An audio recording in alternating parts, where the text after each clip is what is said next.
సంగారెడ్డి జిల్లా గడ్డపూతారం పారిశ్రామిక వాడలో అగ్ని ప్రమాదం చోటు చేసుకుంది. న్యూట్రల్ కెమికల్ ఫ్యాక్టరీలో మంటలు చెలరేగాయి. ప్రమాద సమయంలో ఫ్యాక్టరీలో 10 మంది కార్మికులున్నట్లుగా సమాచారం. కార్మికుల పరిస్థితిపై కుటుంబ సభ్యులు ఆందోళన చెందుతున్నారు.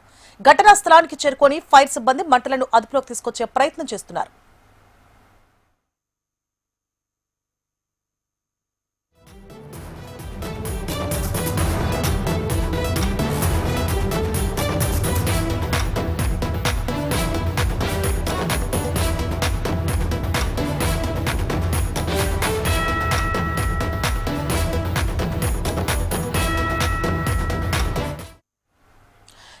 సంగారెడ్డి జిల్లా గడ్డపోతారం పారిశ్రామిక వాడలో అగ్ని ప్రమాదం చోటు చేసుకుంది. న్యూట్రల్ కెమికల్ ఫ్యాక్టరీలో మంటలు చెలరేగాయి. ప్రమాద సమయంలో ఫ్యాక్టరీలో 10 మంది కార్మికులున్నట్లుగా సమాచారం.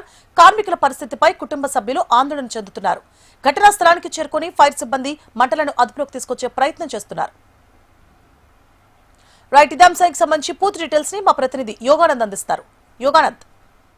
పూర్ణ జిన్నార మండలం గడ్డపోతారంలో న్యూట్రల్ కెమికల్స్ లో ఈ మధ్యాహ్నం భారీ ఎత్తున అగ్ని ప్రమాదం చోటు చేసుకుంది. ప్రమాదం జరిగిన సమయంలో ఫ్యాక్టరీలో 20 మందికి పైగా కార్మికులు ఉన్నట్లుగా అక్కడున్న స్థానికులు చెప్తున్నారు. ప్రస్తుతానికి వంటలు ఆర్పే ప్రయత్నం చేస్తున్నారు. అక్కడ కార్మికుల కుటుంబాలు కూడా అక్కడికి చేరుకున్నాయి. ప్రమాదంలో తమ వారి క్షేమం కోసం వాళ్ళందరూ బయట వెయిట్ చేస్తున్నారు. ఒక ఆందోళనకరమైన పరిస్థితి నెలకొంది. అసలు ప్రమాదం ఏ విధంగా జరిగింది, ప్రమాదానికి సంబంధించి క్షతగాత్రులు ఎవరైనా ఉన్నారనే విషయం కూడా ఇప్పటి వరకు బయటకు రాలేదు.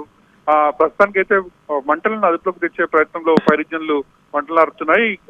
ఫైర్ సేఫ్టీ అధికారులు కానీ అక్కడున్న రెవెన్యూ అధికారులు కూడా చేరుకోవడం జరిగింది. అసలుకి ఇంకా కాసేపు అయితే తప్ప అసలు ప్రమాదం గల కారణాలు ఏంది, ప్రమాదంలో ఎవరు గాయపడ్డారు, అసలు ఏం జరిగిందనే విషయంలో స్పష్టత వచ్చే అవకాశం అయితే ఉంది. Purna. Right, thank you for the updates Yoganand.